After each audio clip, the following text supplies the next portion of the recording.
ভাই আমার গাড়ি আমার ওয়ার্ডে আটকালে তাকে আদর করবে না? চলুন চলুন চলুন, মিডিয়ার জন্য বিশৃঙ্খলা। কিসের সাংবাদিক, কোথাকার সাংবাদিক? বলুন, পেড নিউজ যা, মোদির থেকে টাকা নিয়ে কর যা। আর এই বাঁধা সরাতে আমার 30 সেকেন্ড লাগবে। 30 সেকেন্ড এরকম গাড়ি ফাঁকা করে দিয়েছে, কেউ নেই। রক্ত বেরোচ্ছে আপনাদের লোকজনদের আঘাতে। ভালো হয়েছে, বেশ হয়েছে, খুব ভালো হয়েছে। আপনার বেরোয়নি তো? তাহলে যাবেন। ভালো হয়েছে, এটা করতে পারেন না আপনি? বেশ করেছি। পেশেন্ট আটকে গেছিল, কি করবেন? পেশেন্ট আটকে গেছিল, আপনি কি করেছেন? পেশেন্ট আটকে গেছিল, আপনি কি করেছেন? পেশেন্টকে আপনি রিলিজ করিয়েছেন, পেশেন্টকে আপনি রিলিজ করিয়েছেন। আপনারা চান পেশেন্ট মরে যাক, তারপরে ওটা নিয়ে আপনারা ইয়ে করবেন। চলুন। দেখুন, মিডিয়ার মাধ্যমে আমি দেখলাম বিষয়টা, আমার খুব বাজে লাগলো যে মস্তানি কত চূড়ান্ত পর্যায়ে পৌঁছলে তবে মানুষের মধ্যে ভাষা বেরোয়। উনি বলছেন ওনার ওয়ার্ডে 5 সেকেন্ডও লাগবে না ওদেরকে হটাতে। তো ওয়ার্ডটা কার? ওখানে কি ভোট হয় নাকি? ও তো এতই যদি লোকের পপুলারিটি থাকে তাহলে ওই রকম হিংস্রতার বাতাবরণ তৈরি করে কেন ভোটের সময়?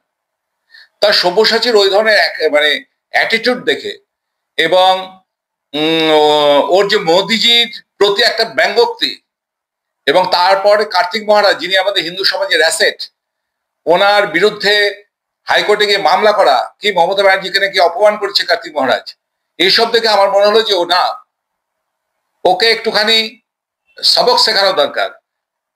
তাই এরা তো সমস্ত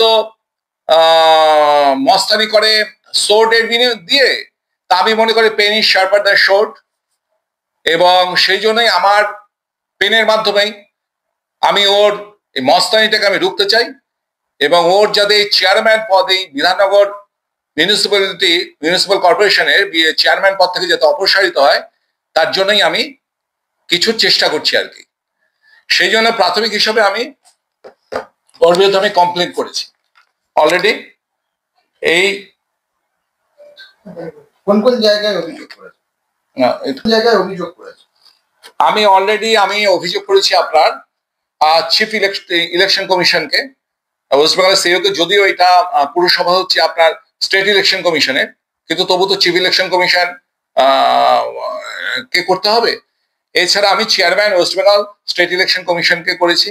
আমি যে আপনার ডিরেক্টর অ্যান্টি করাপশন ব্রাঞ্চে করেছি, আমরা লোকাল আয়ুক্তে করেছি, secretary PR and art development ডিপার্টমেন্টে করেছি, যেহেতু ওর আন্ডারে পড়ছে অ্যান্টি করাপশন ব্রাঞ্চটা, এবং স্টেট ভিজিলেন্স কমিশনারকে করেছি। এছাড়া যেহেতু urban development and municipal affairs এর আন্ডারে রয়েছে এই বিধাননগর পুরসভাটা, সেই জন্য প্রিন্সিপাল সেক্রেটারিকে করেছি। এবং আমার যে কারণে আমি করেছি সেই রিজন গুলো, মানে যে এভিডেন্স দিয়ে আমি করেছি সেগুলো আপনাকে একটু আমি সংক্ষেপে বলে দিচ্ছি। প্রথম কথা হচ্ছে যে আমার মেইন উদ্দেশ্য কমপ্লেন করার যে ওকে চেয়ারম্যান পদ থেকে ওকে হটাতে হবে। এখন চেয়ারম্যান পদ থেকে হটাতে হলে কি করতে হবে, যে তার জন্য তো কিছু গ্রাউন্ডস দরকার। তা আমি গ্রাউন্ডস হিসাবে যে ও যে সাপ্রেস করেছে, ও যখন হচ্ছে ওর এফিডেভিট, এইটা হচ্ছে সব্যসাচী দত্তের 2022 সালে এফিডেভিট। সেই 2022 সালে ও যখন এখানটায় মিউনিসিপ্যাল ইলেকশনের সময় ও যখন এই ইলেকশন এফিডেভিটে ও কোথাও, এখানে আপনাকে আমি দেখাচ্ছি যে ওর এই ইমোভাল অ্যাসেটের মধ্যে সব জায়গায় দেখুন ওর আর ওর স্ত্রী সব নীল নীল নীল করে গেছে, দেখে নিন। কোনো জায়গায় উল্লেখ নেই যে ওদের কোনো স্থাবর অস্থাবর কোনো সম্পত্তি আছে কিনা। তো এই যে কোনো ইমোভাল অ্যাসেট ওদের যে নেই সেটাও করেছে। একই সঙ্গে এখানে কোনো উল্লেখ নেই যে ওরা কোনো কোম্পানির ডিরেক্টরও কিনা। তো আমি যেটা করেছি যে আমি ওর এই যে বস্তানিটা দেখে আমার এত লাগলো, আমি তখন ওর আর কি একটু ইনভেস্টিগেশন শুরু করলাম যে ওর কি কি করেছে, ও কি তাহলে কিছুই নেই ওদের। যেমন আমাদের এই যে ভাইপো অভিষেক ব্যানার্জি, সে যেমন তার মিসেসের প্যান কার্ড নাম্বার চেঞ্জ করে দিয়েছে। এবারে দেখা যাচ্ছে 2014 সালে 2019 সালে প্যান কার্ড রুজিতা ব্যানার্জির আলাদা নামও চেঞ্জ হয়েছে এবারে, এবং প্যান কার্ডও চেঞ্জ হয়েছে, এবং দেখাচ্ছে যে ওর কোনো কিছু অ্যাসেট নেই। তোর তো অলরেডি আমি একটা ইলেকশন এফিডেভিট করেছি, যা হওয়ার হচ্ছে আরো হবে। আমি এখন প্রাইমারি আমি সব্যসাচীর বিষয়টা বলছি। সব্যসাচী দেখাচ্ছে যে ওর কোনো অ্যাসেট হয়নি, সব্যসাচী দত্ত দেখাচ্ছে অ্যাসেট নেই। তো আপনাকে আমি দেখাচ্ছি যে সব্যসাচী দত্তের এই 2014 সালে সব্যসাচী দত্তের স্ত্রী হচ্ছে আপনার ইন্দ্রাণী দত্ত। এরা আপনার এই যে এখানটায় পরিষ্কার রয়েছে যে ওদের একটা অ্যাপার্টমেন্ট আছে, যার প্লট নাম্বার RS হচ্ছে 232, RS 326 এবং খতিয়ান নাম্বার 329। এই total super built up area হচ্ছে 862 স্কোয়ার ফিট। এবং এখানটা এবার ডিড নাম্বার এত রয়েছে এবং ডেট অফ রেজিস্ট্রেশন হচ্ছে 13/11/2014। এই ওদের একটা অ্যাপার্টমেন্ট আছে, সেটা হচ্ছে কোথায়, আপনার সল্টলেকেই রয়েছে। ঠিক আছে, ফ্লোর নাম্বার 5th ফ্লোরে রয়েছে। আচ্ছা, এইটার পরে আপনার যখন পোস্টপোল ভায়োলেন্সে যখন সমস্ত লোক হচ্ছে ও তখন বিজেপিতে রয়েছে, 2021 কথা বলছি, বিজেপি ইলেকশনে ও দাঁড়ালো, তারপরে পোস্টপোল ভায়োলেন্স শুরু হলো। আমাকে নিজেও বলেছিল যে আপনি একটু দেখুন না, আমার এরিয়াতে প্রচুর রয়েছে। আমি যে আপনি দেখুন আপনার লোকদের, আমি তো আমার এরিয়ার মধ্যে মাথা খারাপ হয়ে যাচ্ছে, আমার যা ডায়মন্ডে যা অত্যাচার করছে অভিষেকের ক্রিমিনাল বাহিনী। তো সেই সময় যখন আমার নিজের এখানটায় 96 জন লোককে রেখে দিয়েছে, আর ওর এরিয়াতেও বিধাননগর এরিয়ায় প্রচুর বিজেপি কর্মীকে মারধর করা হয়েছে, তাদের ঘর ছাড়া হয়েছে, আগুনে পুড়িয়ে দেওয়া হচ্ছে। সেই সময় দেখা যাচ্ছে যে সব্যসাচী দত্ত তার মিসেসের নামে কোটি কোটি টাকার সম্পত্তি কিনেছে। চিন্তা করুন, এ দেখুন ডেট অফ রেজিস্ট্রেশন হচ্ছে 21/6/2021, মানে জুন মাস, যখন post-poll violence May June July 3 মাস তো টানা চলেছে। সেই সময় সব্যসাচী দত্তর তার মিসেস ইন্দ্রাণী দত্তের নামে নদিয়াতে হরিণঘাটাতে পস এরিয়ায়, হরিণঘাটা মিউনিসিপ্যালিটিতে, সেখানটায় প্লট নাম্বার খতিয়ান নাম্বার 2931, 2935, একটা খতিয়ান 2937-এ কোটি কোটি টাকার সম্পত্তি কিনেছে, যেটার মিনিমাম দাম 10 কোটি টাকা হবে। আপনারা চিন্তা করুন, জাস্ট রিমাইন্ড ইট, যে যেখানটায় একটা বিজেপির প্রার্থীও দাঁড়িয়েছে, যেখানে তার অত্যাচারে কর্মীরা ঘর ছাড়া। আমার নিজের ওই 3 মাস আমি খাইনি দেয়নি ঘুমাইনি, এদেরকে শেল্টার দিয়ে, তাদেরকে human rights commission, women's commission কিভাবে তাদেরকে মানে ফোর্স করে পুলিশকে তাদেরকে ঘরে যতদিন না ঢুকিয়েছে আমি ঘুমাতে পারিনি। আর সেখানে একজন প্রার্থী সে নিজে তার কর্মীদের পাশে দাঁড়িয়ে উল্টে নিজের স্ত্রীর নামে সে কোটি কোটি টাকার সম্পত্তি কিনেছে, এ হচ্ছে তার প্রুফ। এবং এটা হচ্ছে 21/6/2021 ডেট অফ কমপ্লিশন, রেজিস্ট্রেশনও 21/6/2021। আচ্ছা, এরপর ইন্দ্রাণী দত্তের নামে আপনার ফ্ল্যাট কেনা হয়েছে। কবে কেনা হয়েছে ইন্দ্রাণী দত্তের নামে? এটা হচ্ছে ইন্দ্রাণী দত্তের পরপর জমিগুলো। আপনার প্রায় 5 কোটি টাকার ফ্ল্যাট। এ দেখুন, খতিয়ান নাম্বার দিয়ে দিচ্ছি, 2022, plot number LR 615, Rajarhat new টাউনে।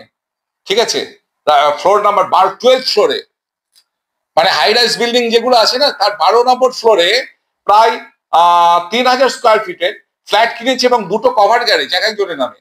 সেগুলো হচ্ছে 135 স্কোয়ার ফিটে, মানে মিনিমাম এক একটা অ্যাপার্টমেন্টের উইথ গ্যারেজ 5 কোটি টাকা নিচে নয়। তা ইন্দ্রাণী দত্তের নামেও কিনেছে এবং শুভজ্যোতি দত্ত নিজের নামেও কেনা রয়েছে। সব্যসাচী দত্তের নিজের নামেও কেনা। তাহলে আপনি চিন্তা করুন যে 2টো অ্যাপার্টমেন্ট যেগুলো 5-10 কোটি টাকা, এছাড়া হরিণঘাটাতে কোটি কোটি টাকার সম্পত্তি, এছাড়া আগে আর একটা ফ্ল্যাট 2014 সালে কিনে রেখেছে। তাহলে এত কোটি টাকা, এখানে প্রায় 25-30 কোটি টাকার সম্পত্তি, অথচ উনি তার এফিডেভিটে দেখাচ্ছেন যে তার কোনো রকম সম্পত্তি নেই। আমি বোঝাতে পারছি? আচ্ছা, এবারে হচ্ছে যে ওরা হচ্ছে সব্যসাচী দত্ত এবং ইন্দ্রাণী দত্ত, ওনার মিসেস, 2টো কোম্পানির ডিরেক্টর আছেন, যেটা সাপ্রেস করে গেছে। এখানে হচ্ছে সফট লাইন, দেখে নিন, soft line media network private limited, যার ডিরেক্টর হচ্ছে ইন্দ্রাণী দত্ত, দেখতে পাচ্ছেন ইন্দ্রাণী দত্ত লেখা, এবং সুরেন্দ্র কুমার একটা কোম্পানির ডিরেক্টর। আর একটা কোম্পানির ডিরেক্টর হচ্ছে, এই কোম্পানিটার নাম হচ্ছে